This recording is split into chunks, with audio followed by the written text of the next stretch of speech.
Good morning, everyone. My name is Dr. Shauna Reynolds. I'm the interim chair of the Department of Counseling over the Clinical Mental Health Counseling, Forensic Psychology, and Counseling Psychology programs. Welcome to our presentation today. We were going to have a talk on hidden in plain sight, counseling clients with traumatic brain injuries. First of all, I want to introduce the advisor on this presentation, Dr. Veronica Wanzer, also known as Dr. V. She's a native New Yorker and has served as a counselor and clinical supervisor in Maryland for over 10 years. In 2018, Dr. V graduated with a doctorate degree in counselor education and supervision from Walden University. Her dissertation focused on counselor competence with gender diverse clients. Immediately following graduation, she continued her journey as a counselor educator, teaching in both online and traditional master's level counseling programs across the country, engaging with counseling students worldwide. Dr. V's research interest includes issues of social justice, counselor competence, and professional identity, as well as decolonizing mental health in marginalized communities. Dr. V is currently settling into a new assistant professor role as a clinical mental health counseling program at the Chicago School of Psychology, Washington, D.C. campus. So I'm gonna turn it over to Dr. V. Thank you, Dr. Reynolds. I appreciate that. It is my absolute honor to introduce today's presenter. Andrew Davey has worked in theater, finance, and education, including teaching English in Macau. Is that right? Yeah, Macau, on a Fulbright grant. He has published short stories, a memoir, collection of essays, and crime fiction books, all with all due respect. Close to the Bone, Alien Buddha Press, and Next Chapter. His work can be found in the links on his website, andrew-davey.com. In 2018, he survived a ruptured brain aneurysm and subarachnoid, thank you so much, Andrew. Subarachnoid hemorrhage. He is currently pursuing a clinical mental health counseling degree. Without further ado, it is my absolute honor to introduce you to today's presenter, Andrew Davey. Take it away, Andrew. Thank you so much. Let me just make sure to share my screen. Here we go. Hold on for 1 second. I apologize. There, right. Okay. So hidden in plain sight, I will be speaking more about counseling clients with acquired brain injuries rather than traumatic brain injuries, which will go into the difference. But thank you so much, Dr. Reynolds and Dr. B, for allowing me the opportunity to do this. This was the presenter bio Dr. V just read. Okay, so objectives. At the end of this presentation, hopefully everyone will understand the various challenges that people with acquired brain injuries will face during their recovery. These can be subtle, nuanced. They can also be really severe and limiting. We're going to share with you statistics, symptomology, different counseling goals, interventions, coping strategies, future considerations, some of which are evidence-based, some of which were just my own personal experiences that I thought would be helpful. And then, of course, you'll learn of my personal lived experience. By the way, at the end, feel free to ask any question you'd like about any subject. Nothing is off limits. I'm very transparent about everything. So defining brain injuries, typically they're separated into two categories. You have acquired or non-traumatic brain injuries. Those are injuries you get from an internal problem, like what I had, an aneurysm.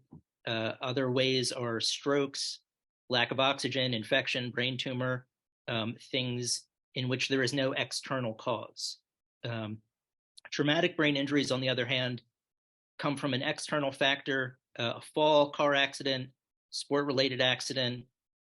For example, concussions in football have become a very, I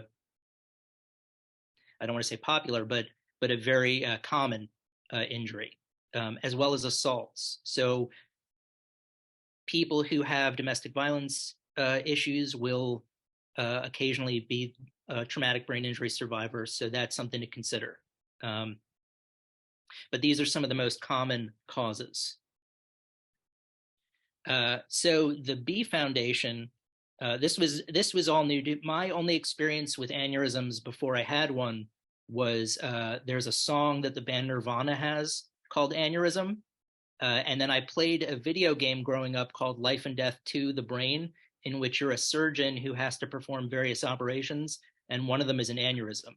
But other than that, I had no idea what they were.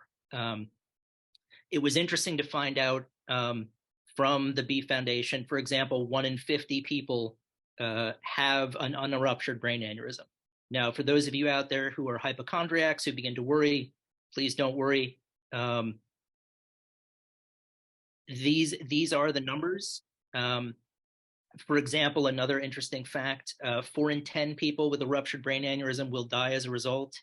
I was really fortunate to be one of the 6 who does not, although there were a lot of complications that arose during my stay at the hospital. And I do have a YouTube presentation that goes further into detail of my specific recovery. But this is just something to keep in mind. There are a lot of people don't know these statistics, aren't familiar. I'm also an ambassador of the B Foundation. So one of the things that we try to do is spread awareness to different groups.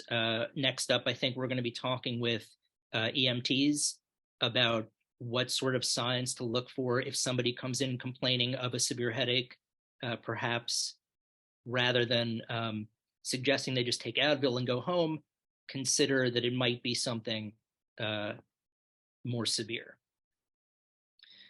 So these were some statistics from the Brain Injury Association of Virginia that had to do with traumatic brain injury. I just wanted to call your attention to two of the numbers here. People aged 75 and older had the highest numbers and rates of TBI-related hospitalizations.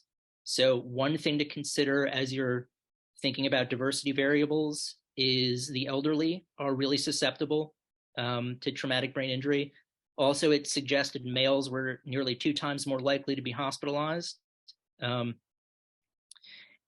there are a lot of, again, it says these estimates do not include the many TBIs that are only treated in emergency departments, primary care that go untreated, what have you. So it's probably many more than these, just to sort of keep that in the back of your mind. Again, for the hypochondriacs, please don't worry about this. These are some of the different symptoms that you might experience with a traumatic or an acquired brain injury. Personally, I didn't experience any of these. Most people say that they experience the worst headache they've ever had, and that's the sign. I began to sweat uncontrollably. That was the only symptom I had, and this was before COVID, so I thought perhaps I was coming down with the flu. And then when I tried to walk, I fell down. So that was a pretty drastic indication that something was legitimately wrong. But these are some common physical and emotional symptoms, which obviously are not so specific to brain injuries. These are also things, perhaps this is, unexplained body pain could be a lot of things, but again, something to consider. So universal concerns, these can be challenges that are subtle to obvious. Someone having to use a wheelchair to move around is an obvious symptom. A lot of emotional adjustment can be very subtle. Minor changes can have really drastic effects, and many survivors are unable to articulate how they feel or regain elements of who they used to be. How they view the injury is also going to play a big role in how their recovery goes. A very small change can have lasting effects, like throwing a stone in a pond with the ripples. And often you'll end up getting somebody really trying to reconcile who I am now versus who I used to be, and how do I find the balance. that was a big concern for myself. There are a lot of emotional and social changes. For example, you'll run the spectrum between being unable to show empathy, being less inhibited, exhibiting childish behavior, being irritable, being suspicious. Confidence is a big thing due to lack of autonomy. Again, I was extremely fortunate that most of my mental acuity remained the same, but a lot of people need to take breaks when working. That they can't process as long as they used to. Michelle Bender gave a great presentation about long haul COVID effects. I believe it was last week, in which she said that people have a finite reserve of energy that they need to figure out how they're going to spend it. A lot of friends of mine who are recovering from brain injuries also have a finite reserve of energy. So figuring out how they're going to spend their time becomes a big priority. There's also different emotional reactions, sadness, frustration, due to, again, identity confusion, lack of autonomy, control, support, disillusionment about the future. That was a big one for me. What am I going to do with my life that will have value? Why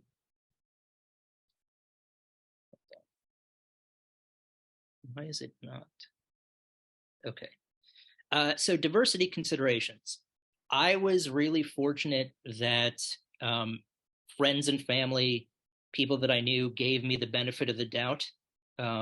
I did happen to have a very severe brain injury. So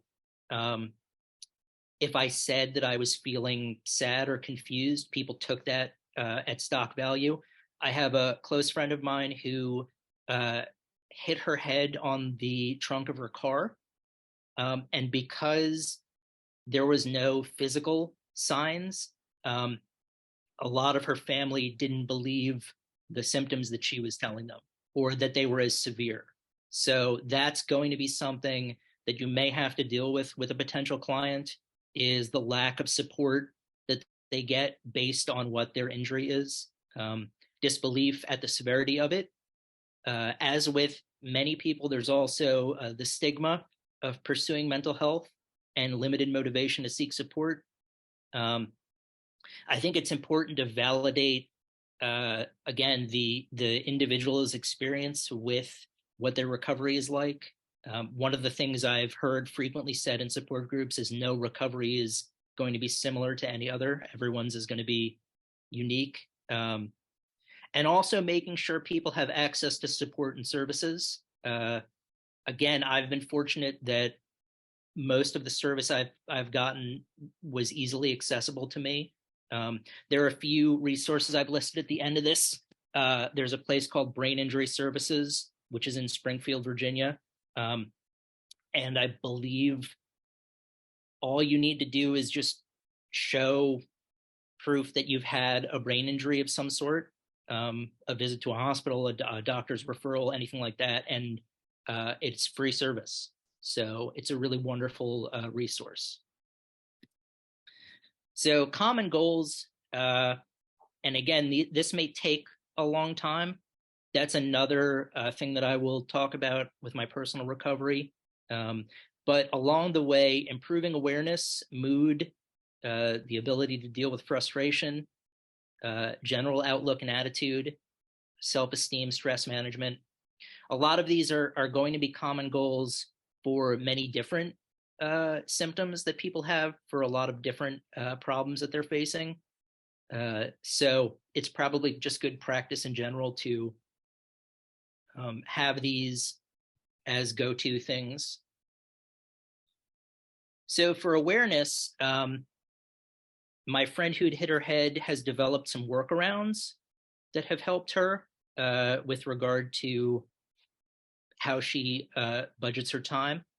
Again, these can also range from subtle to obvious. But with regard to awareness, I read that there were 3 different levels. There's intellectual awareness, that you understand that things are going to be difficult because of your brain injury.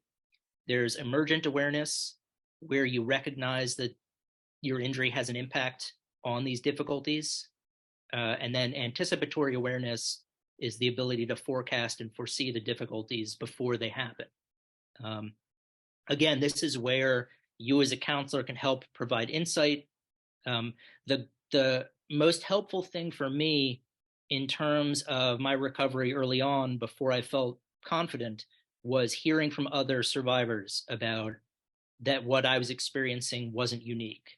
If I ever, I would read on a message board sometimes about people feeling disillusioned or uncertain or overwhelmed, and that helped me to understand that I wasn't going through it alone. Even if I had a great support group of friends and family, having someone with firsthand experience was really helpful.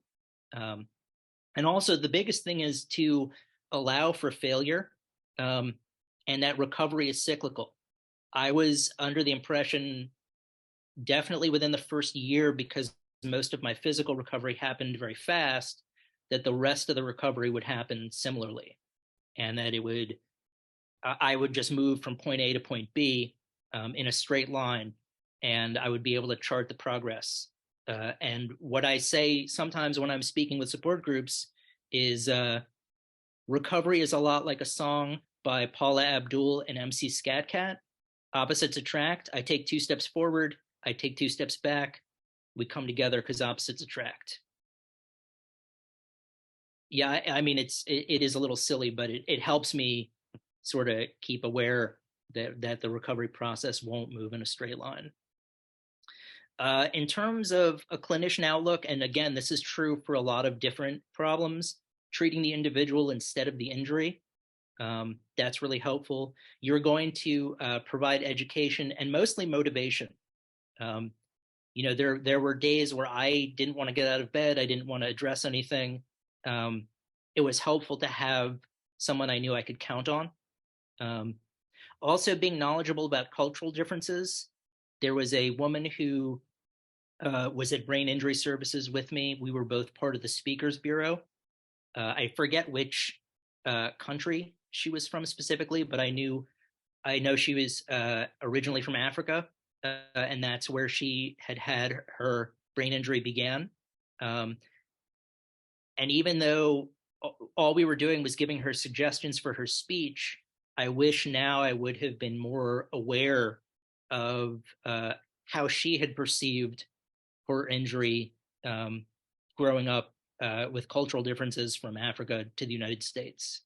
The other thing you're going to want to do, help establish goals and navigate obstacles, and managing expectations is huge. That's always sort of where the problem was for me, expecting either the recovery to happen a certain way, or that I'd feel a certain way, or that I would be able to do something more easily than I did. And this is where I will eventually take, since this is the population I'd like to work with, I will eventually take an existential narrative approach, where an existential approach examines lived experience, and the narrative approach gives meaning to those experiences. And that will be a big thing for people, is being able to sort of reframe how they view what's happened to them or what the future is going to be like. So this is another thing. Brain injuries of any sort are going to affect people from every demographic, every race, ethnicity, sexual orientation, age, socioeconomic status. And something else that I've heard mentioned many times, they will all become members of a club they never wish to join and try to reclaim who they used to be. That's going to be a huge element of the recovery. So keep that in mind. So some interventions and supports, obviously clinical screening for depression with a neuropsychiatric consultation if necessary. I ended up going back on Prozac at one point because I had been depressed, and that did help. So you may want to consider that a referral if you think it fits. One-on-one counseling has always been great for me with individualized attention, and group support groups have been great. I haven't really done group counseling, but I've been in support groups, and any times I felt like I was alone with something, it was great to hear somebody else share their story to make me feel better, as well as getting peer support. So supportive psychotherapy was what I initially used, which was helpful, again, for distressed clients who have constructive core beliefs, whereas it suggests cognitive behavioral therapy, helpful for clients with cognitive distortions and negative core beliefs. Even though there were days where I felt really overwhelmed, there was always more of a positive spin that I would have on it. But again, that took a lot of time to develop and cultivate. This was an interesting thing I found: strategies for anger, using the acronym COP. C for communicating thoughts and feelings in a non-aggressive, constructive manner. And again, there are going to be times where your client is either unable to control their anger, or they're really frustrated. I think having that perspective and knowing that sometimes it's not their choice to react negatively, it's just their emotional response. O, constructive outlets to address frustration: listening to music, relaxation tapes, journaling, exercise. Again, these are all good suggestions just for the general public with regard to addressing problems they're having. P, preparation for dealing with triggers that evoke aggressive responses, using positive self-talk, breathing exercises, cognitive behavioral therapy techniques. I personally do a lot of body scans, which have been helpful, sort of I tend to be in my head a lot and overanalyze things, and just sort of recognizing what you're feeling in your body is a great way to manage stress and not overthink things. And again, well-being will stem from increased quality and quantity of social support. So making sure that you're getting out, meeting with people, even if it's virtual. So this was a big thing for me. In cases where survivors can't return to their previous jobs, there are vocational agencies and programs. Looking into disability insurance is a good idea. Finding a job that suits their needs. That was one of the things that was great about Brain Injury Services, was they had counselors who could help, vocational counselors. Also thinking about volunteer work, or volunteer opportunities in hospitals, nursing homes, schools, libraries, anything that's going to bring fulfillment. That's really the name of the game, as well as increased autonomy, sense of self, empowerment, and most importantly, appreciation of life post ABI. Again, it took a really long time for me to feel comfortable with who I was now. Not that I'm a new person necessarily, but I like to consider myself as Drew 0.0. So that's helpful, having a positive outlook. My godmother, who I need to recognize, came up with this analogy when I was in New York, where she lives. We went out to lunch. She asked me how I was doing. I said I was really overwhelmed. And she said, "Oh, okay, so you're like a restored car. On the outside, you look fine, but the engine still needs work." So that's a great way to think about not only people recovering from brain injuries, but anyone who has sort of a hidden illness, fibromyalgia, chronic fatigue syndrome, long haul COVID, things where it's not so apparent. Now, there are going to be people where it is apparent that they have a brain injury. But for many of us, you won't be able to tell simply by looking at us or speaking to us. So yes, on June 29th, 2018, I did have a ruptured brain aneurysm subarachnoid hemorrhage, which happened. And this was also something that I needed to eventually work through. I was supposed to get on a plane to go visit my parents, and I collapsed on the jetway before I could board the plane. So that chain of events is what allowed me to live, because first responders could get to me immediately. I was taken to the hospital. And that's something that people are going to have to think about, the existential kind of angst about the situation. Also, if you're the recipient of, if you're on the receiving end of a car accident, for example, or if you're riding a bike and gets hit, you'll have these questions: why me? Why did this happen? Things along those lines. Again, I have a YouTube presentation that is on YouTube. You can watch it. It goes through pretty much every detail of my recovery. It's called Nothing Like the Song by the band Nirvana, which again has to do with the song Aneurysm. And other things that were interesting. So as when I left the hospital, one of the things, I met with an outpatient physical therapist and speech language pathologist, and I would complete handouts for the speech language pathologist that dealt with abstract thinking. So there would be fill in the blanks. A lot of times it was things like who owns which dog and what collar does each dog have, and you'd have to infer the information, which I had a really difficult time doing. And then I remember one day I was at my parents' house sitting at the kitchen table, and suddenly it all came flooding back and I could make inferences. And I assumed that that's how the rest of my recovery would go, that suddenly just one day I'd be able to do it again. And I would be the same person I used to be. I wouldn't have any physical limitations. All of my emotional feelings would recalibrate. One of the other things that was interesting is I've written Homer Simpson do it. So on The Simpsons, and if you haven't already guessed, I'm a very pop culture heavy person, but on The Simpsons, Homer Simpson tries to quit his job at the nuclear power plant, and he's forced to return. And his boss puts a poster on his office saying, "Don't forget you're here forever."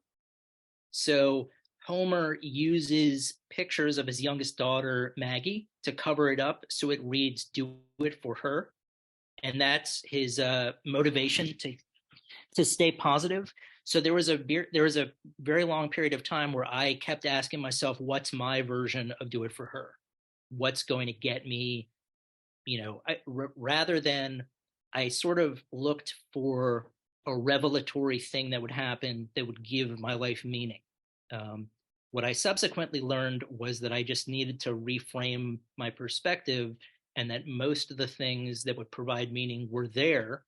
I just needed to look at them differently. And that's where somatic experience therapy really helped. So somatic experience therapy, a lot of what we do is recognize, how you're physically feeling when you process emotion. There's more to it than that. You can probably Google it. There are a lot of resources, but that was really helpful for me to recognize that I still can feel emotion. I just process it differently than I used to. And what also helped was I had figured that I would return to teaching, which is what I did before, but being in the classroom was a little too overwhelming. So I was able to get a job as a tutor. And again, this was me trying to kind of recapture who I used to be. Rather than wanting to be a tutor, I figured this is what I know, so I should go back to it. And then, of course, the COVID-19 pandemic started and the job got canceled. So I wasn't able to become a tutor. I ended up moving back in with my parents. And that's what gave me the time to be able to say, okay, you basically have your second act in life. What is it that you'd really like to do? So that'll be something that you can consult with your client. What is it you really want to do? Rather than simply try to be who you used to be. Now this is an opportunity to really embrace something you really like. So aside from deciding that I would go back to school and try to counsel people who are recovering from brain injuries, I also volunteer. I'm a peer mentor I'm part of the Speakers Bureau and the PAL program at Brain Injury Services. I was a member of the Senior Citizens of Alexandria, where I would go visit a senior citizen in assisted living. Buddhism also helped a lot to put things in perspective and think about things in different ways. And I read a great book called Man's Search for Meaning by Viktor Frankl, who had been in 4 different concentration camps and talked about how even in the worst circumstances, you can still find fulfillment if you look in the right places. And most importantly, it took me about 3 to 4 years before I felt really comfortable with where I am in the recovery. I know there's still more to go, but at this point, I'm kind of ready for whatever happens. There's a metaphor I used to think of where I would say that it feels like I'm on a boat out in the open water and I don't know what direction I'm heading in. And I still feel that way, but now I also recognize that there's wind in the sails and that the sun is out. And even though I'm not 100% sure where I'm headed, I'm enjoying the ride. And that took about 3.5 years to get. So that'll be something to make sure you bring up with your client in terms of managing expectations. So ultimately, developing trust and assisting in empowerment, being firm but understanding. So a lot of this, I've written here the Stockdale paradox. Admiral James Stockdale, who was a vice presidential candidate with Ross Perot in 1992, I believe. But before that, he had been shot down in Vietnam and was in a prison of war camp. And one of the things he said was people who survived were able to be hopeful in a hopeless situation. He said the ones that didn't survive were the ones who would say, well, we'll be free by Thanksgiving. And then Thanksgiving would come and they'd still be there. And they would say, well, we'll be free by Christmas. And then Christmas would come and they'd still be there. And eventually that would erode their will. So paradoxically, you have to be able to maintain hope, but also understand that it's hopeless. And again, the counselor is often the client's source of support and understanding. So recognize that they may not have other people that they can come to with sharing whatever they're feeling, or they may feel less inhibited. So, and lastly, yes, it may take a few years. So this is another thing to urge them to remember. And again, these are the resources. Nothing Like the Song by the band Nirvana on YouTube, Brain Injury Services and the B Foundation. A friend of mine and I created the website Brainstem, which anyone is free to join. It's an abstract thinking website. We ask 3 questions each week that help with abstract thinking. And then I don't tutor, but I help edit a blog for somebody who's recovering from TBI called Solving the Puzzle of Me. So these are all resources I hope will be helpful. And that is it. So I'm more than happy. I think we have plenty of time. I'm more than happy to answer any questions if anyone has any. Thank you, Andrew. Hi, I'm Kitty. I'm born in Hong Kong, 14 years. I live in America. I had aphasia since 4 years. I hit by the car walking home from work on November 12, 2018. I was walking at 5:13 p.m. and it is dark, and I walking home from work and a car hit me. 5 months later, I was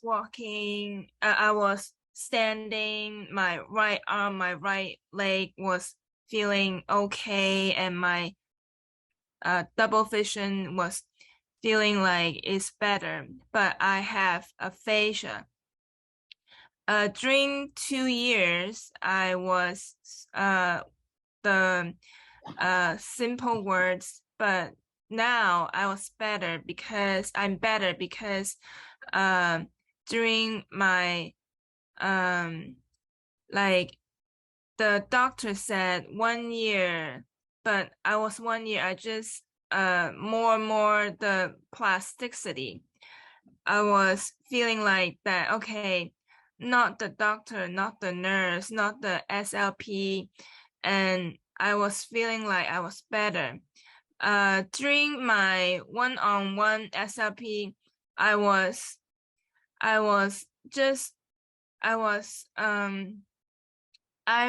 not doing one-to-one, and at Stroke Combat Center, it was the group of the patient and one SLP, which is so much better. It's so much better. I was laughing together. I was trying to a conversation. I was trying to listen up, read out loud, and and then which is so much better because I have aphasia, so does the patient.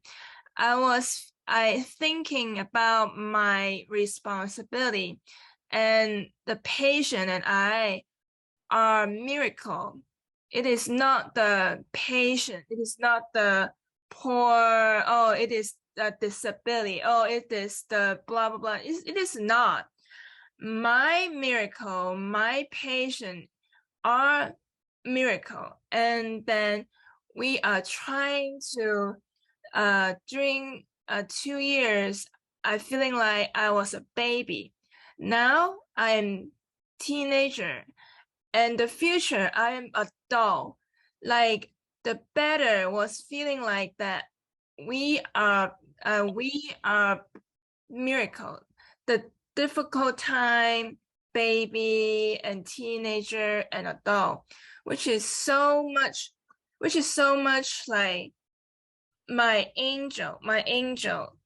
And I'm trying to say that I was in a hotel industry. I was hotel industry, and now I am feeling like, okay, not work. I was feeling like that my hobby, I was painting, I was memoir, which is difficult time. Before I was work, but now I am miracle to say that, oh, I am better to my painting, to my presentation, which is so much better to my before and now. Thank you. Thank you. Yes, thank you for sharing that. Any other questions or comments for Andrew? Yes. Yeah, hi, Andrew. Oh, sorry. Go ahead, Lydia. Yeah, so thank you, Andrew, for sharing your story along with the presentation. I have a question. So is there a difference between adult and childhood severe brain injury or individuals with TBI? As someone who is interested in that population, do you have any insight on that? I know that there are, like at Brain Injury Services, for example, that there are youth counselors separated from adults. So I think probably you're going to be addressing different symptoms. Probably, I mean, not symptoms, but different concerns. If you're 10, you're probably not thinking about returning to work. So you're probably going to be addressing different concerns. That would be the only thing I could think of. I don't really have practical knowledge of that, but Fine, but thank you. Yeah. I mean, that would be my guess is that there's going to be different questions that need to be answered. Not to mention whether or not it took a little bit of time for me to sort of comprehend everything that was happening and what all the changes would be. So I think perhaps you're going to need to speak more with the parents of that child to let them know, that it's an unknown road, and you sort of provide hope and support and manage expectations. Mm-hmm. And a lot of times, with children, you think about the plasticity of the brain that Kitty spoke about. I think a lot of providers rely on the young brain to kind of, hopefully revive itself and have a little bit more of that plasticity to recover than an older brain, if that makes sense. No, thank you. Mm-hmm. Andrew, thank you so much for this presentation. This is such a great presentation. I'm happy I made time and was able to attend it. My question is, what advice would you give to the spouse to a client who has not yet recovered from brain aneurysm, that has gone through everything, has the life upended, the life of the family, and most importantly, has the fears, the apprehension, the uncertainty of the future? Yeah, thank you for bringing that up. I didn't really need to think about caregiver burnout or anything like that because except for my parents and my brother, I don't have a spouse or children that I needed to think about, but many people's relationship gets really strained from what I've read or seen. I think that the advice I would give to a caregiver is the same advice that I would give pretty much to a counselor, just along the lines of recognizing that things are going to change, and to be curious about what the future holds. Again, this is me 4 years later talking about how you should be curious, whereas on year one, I was very overwhelmed. I think part of it is to let them know that things are going to be different, but that there is hope for the future, and to manage the expectations for both. Most importantly, for the caregiver, I would recommend trying to find a support group for them to join, and try to do as much decompression as possible, because the last thing that you want is for the caregiver to start resenting the role that they have or the relationship they have. So that would be, and I know that there are specific caregiver support groups that I think are really helpful. But that would be my recommendation. Thank you. Sure. You should Lingraphica virtual connection. Lingraphica, it is so much better for a caregiver. Lingraphica, virtual connections. Thank you. Thank you. There was one more question.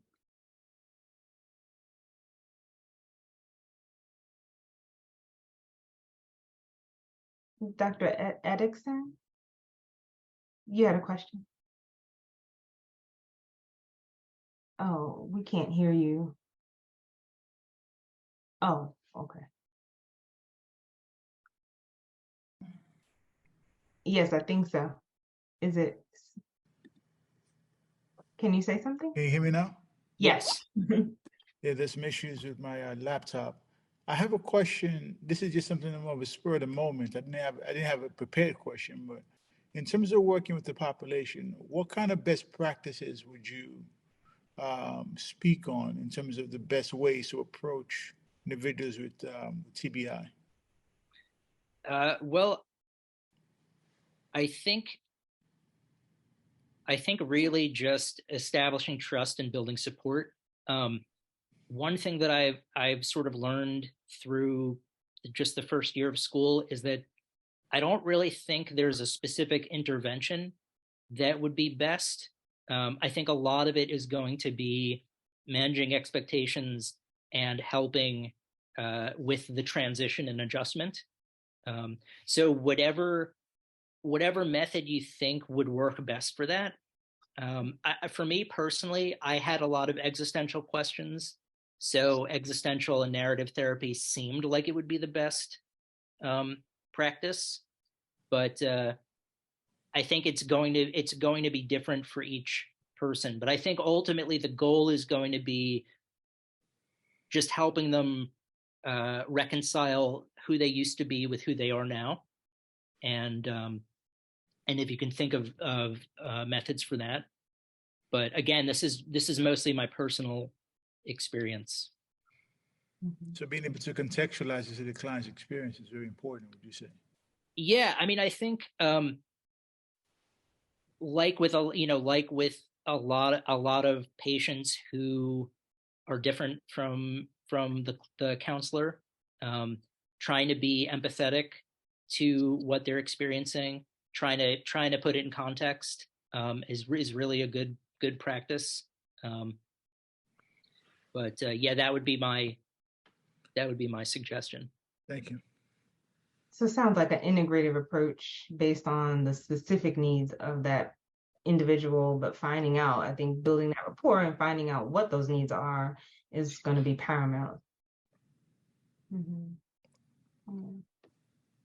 Thank you for the questions. Are there any other questions, thoughts? Yes, Alvin. Yes, hi. Sorry, I joined in late. I got buried in paperwork. But so a little background about me. I'm a diversion officer with a client that has a TBI, and my issue is that he's been not motivated at school. And he's already in our program he's already been in our program that deals with students that have truancy issues. And then in addition to that, and I understand that with TBIs, making not good decisions, how do I motivate someone like that? And I'm trying to collaborate with his guardian regarding getting the proper medications or physical therapy that needs to be done. But between the guardian and my client themselves, there's a interpersonal conflict there. Frankly, I think that the guardian, she's a little too old to handle him. My client is a teenager, and his guardian is, I would like to say, she's like in her 60s. So I'm not sure if she herself is capable of taking care of him, but I guess that's outside of my reach. That being said, how do I motivate him to, first of all, do better in school, knowing what his limitations are, as well as do better with his, diversion program, to make sure that he doesn't make those bad decisions? Yeah, well, I'm not sure. This wouldn't be my area of expertise. I know that what worked for me was recognizing that I had an opportunity to do something. I'm older than your client is, so but it did take a lot of time to recognize that I did have an opportunity to do something, and that it would be worthwhile to make the most of it. And then it was sort of thinking about, I think it's tough when you're a teenager. It's tough because everything is always an extreme. This is never going to get good. This is never going to be better. And that's different. That was compounded for me because I had difficulty thinking. So to give you a little bit of background, I had been teaching at a school for students with learning disabilities, and I had just published my first fiction book, which was going to come out the following year. And I had just quit my job because I was thinking of getting my PhD in creative writing. So for me, I had a very focused future. It looked like it was secure. I was about to sail off into the sunset or ride off into the sunset. I was going to do something with the sunset. And then the aneurysm happened and everything changed. And not only did my life change, but the fact that the book came out and didn't do anything to change my life meant that I needed to really recalibrate, because all of a sudden it was, I had put all my eggs in the book basket, that was going to be the golden ticket, and it turned out not to be. Plus the aneurysm. So it took a few years. Again, I had the time because of COVID. So there were a lot of events that kind of happened to give me the chance. I think doing your best to support, I think recognizing perhaps some of the decisions that this person's making may not be something that they would choose to do. They may be reacting just based on their situation. But trying to show them that there are worthwhile opportunities, and then allowing them to, to realize those. Again, it took me about 3 years before I began to consider things as being valuable and worthwhile. The somatic experience therapy helped. There was a moment where I always assumed I would settle down and start a family and get married. And then the aneurysm, because it affected my emotional connections, that stopped being a priority. And then I began thinking, well, what is valuable in life if I can't start a family? I was very, very much conditioned to think that was the brass ring. And then through somatic experience, I sort of was able to learn, well, I get fulfillment that I thought I would only get from a spouse, but I get it from time I spend with friends or support from family or things. So trying to perhaps reframe how this client looks at things. What is it that they like that gives them joy and fulfillment? And can they get that from pursuing things that they may not have thought of? So some of what you may find is helpful is brainstorming ideas, like what are you into? What are going to be things that you find? And really, I mean, managing the expectations and giving it time, while no one wants to hear that time is the best thing, because everyone, especially for me, with 9 months, I needed a cane to walk, and then I could toss the cane, and I was like, oh, well, this is going to be a snap. And then, of course, the emotional took much longer. But that's what I would suggest. Try to manage expectations. Try to provide opportunities that maybe your client doesn't see as opportunities right now. One of the things that I eventually thought of was try to look at obstacles like their opportunities. But there were also, I used to keep a Post-it note above my desk that read, Rome wasn't built in a day, because I needed consistent reminders that the recovery may take long. I had to call, I would call my mother every night crying, saying, can you tell me that I'm doing a good job and that things are going to be okay? Just because. So that's really the role that you can play, is,